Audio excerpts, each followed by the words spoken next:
That's holds the glove at the letters, the 0-2. Swing and a miss. Wow. That's some of the best stuff we've seen from Tyler Alexander. That slider was very sharp. He strikes out the side. You know, I normally don't try to strike people out, but I would say after about the 5th strikeout, I started trying to strike people out. The 3-2. Swing and a miss. He got him with a dynamite slider down and in. Well, that ball disappeared. I normally do throw a lot of strikes, and when I miss over the plate. I just made a big focus on missing down, and the mistakes I made were in the dirt, so it gave me a chance for him to swing at it. The 2-2. Swing and a miss. He got him on strikes. My goodness. 9 in a row, and even Tyler Alexander can't hide the smile on his face as he ties the American League record for consecutive strikeouts. The 10th guy ran it up and in and hit Moustakis in the wrist, unfortunately. I don't know. I wasn't trying to strike everybody out, really. But my slider that I've been working on a lot, it was pretty good today. When I got back into the clubhouse, my phone was dead, so I'm currently charging it, so we'll see. For those family members I haven't responded to yet, that's why. I mean, other than that, everyone told me good job. That's about it. I don't really know. We'll see when I look at my phone here in a little bit. I don't know about special. It was just trying to get outs and keep us in it. See ya. Good to see you again, pal. Yeah, good to see you. Look, I know a lot of anticipation, certainly for you to make your first start of the season. I wonder if you could tell us some of the emotions that were attached to your first start. Yeah, I mean, no doubt I wish it would have went a little better, but more than anything, it's just happy to be back on the mound at Comerica.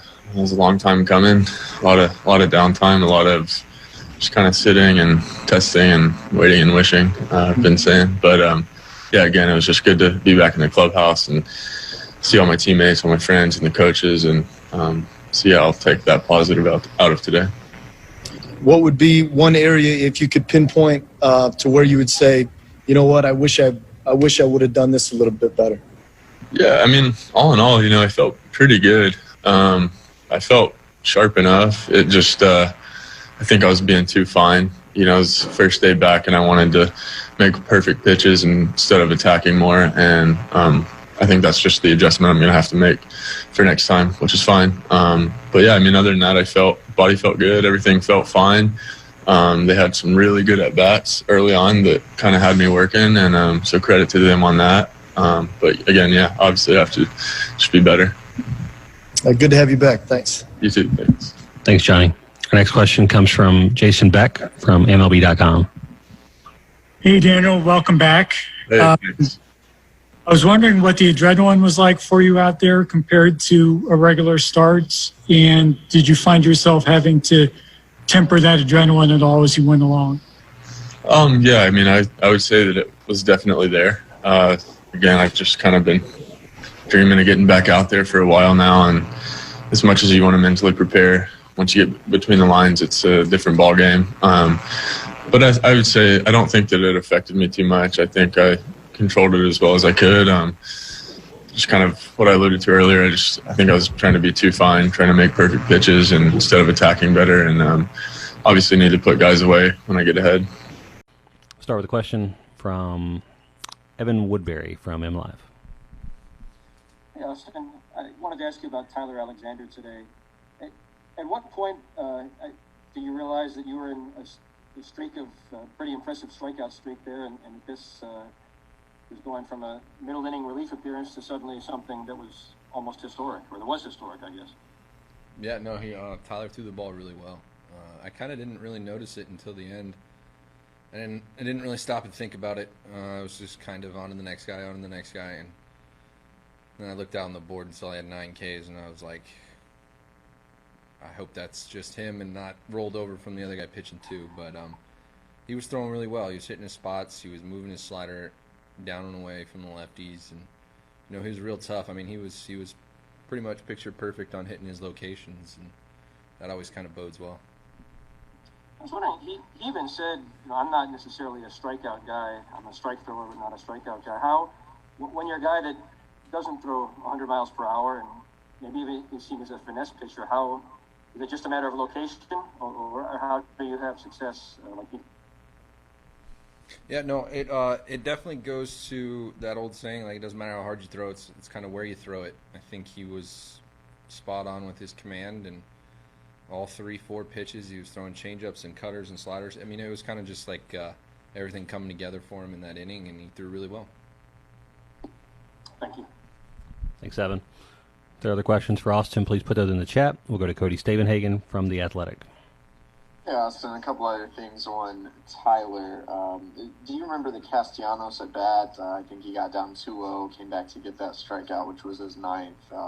You remember just kind of how you approached that with him after getting down 2-0 to Nick? Yeah, carefully. He had hit a couple home runs already, so it was definitely trying to pitch careful. I think he get down, he climbs back in the account, and he ends up striking him out on a slider that kind of ran over back foot, had good sharpness to it. You definitely got to be careful when you're pitching to Castellanos. He has the ability to drive the ball out to all parks. So we were going careful about it. Again, I think it was kind of good. I didn't know that he was striking out a lot of guys. I was still just trying to stay in the game and call the game the way it's supposed to be called. For sure. And then on Moustakas, I think Tyler said he went in to try to brush him away and then hoped to go back slider for the strikeout. And is that kind of what happened? Just ran a little bit too in? Was that the plan?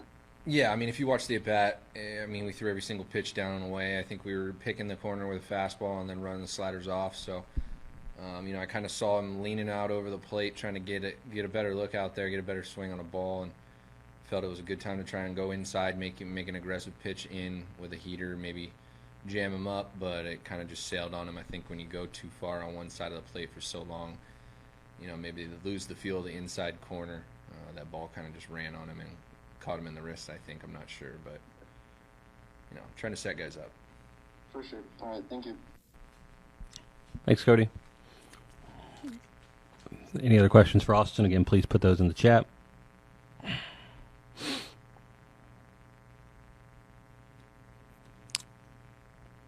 All right. That's all the questions we have. All right, perfect. Austin, thank you. I'm just curious, obviously there's a lot to unpack today with the delay and everything, but just your overall impressions of, playing 2 7-inning doubleheaders, you being the first club to do it this year, just kind of what your impressions were coming out of that. Well, it's definitely different. You know, the number of innings you play makes a difference. You can use your bullpen a lot different earlier in the game and, try to get through that part. We had, opener in both games, so we had to use a lot of pen guys in both games, and so that makes a big difference on the way you have your, the way you're using all the pitchers in that inning. Try to stay in the game as best we possibly can, and unfortunately, the first game we got a break and we took advantage of it, but then we gave it back. So lose that game, and then the second game, of course, it was all Bauer out there on the mound. He pretty much shut us down. Going back to that first game, with Tyler Alexander, works himself into the record books today, which is neat. But what have you seen him pitch any better than he has today, and what did you like most about it? Well, he's done a real nice job, no matter what situation we put him in.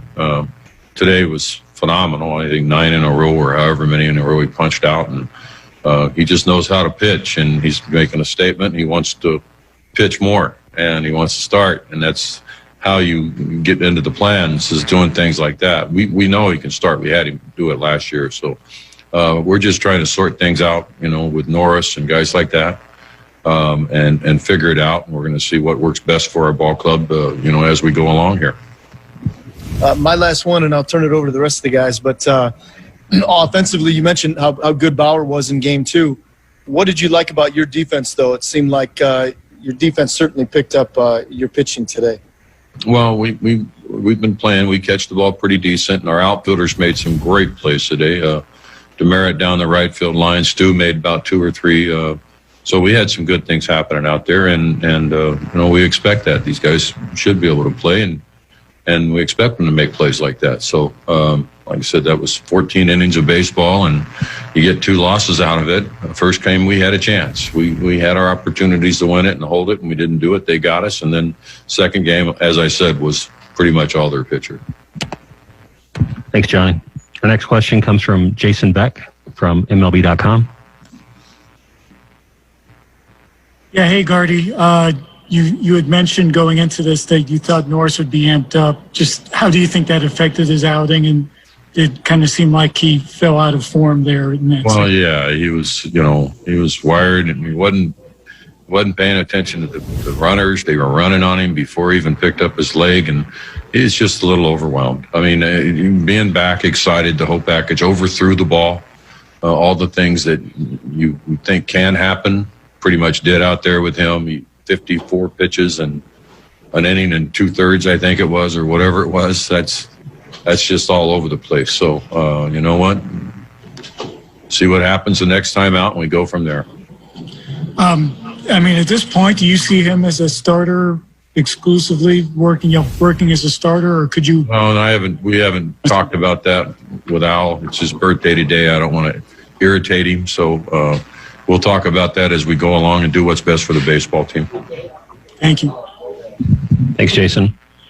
Our next question comes from Jeff Seidel of the Detroit Free Press.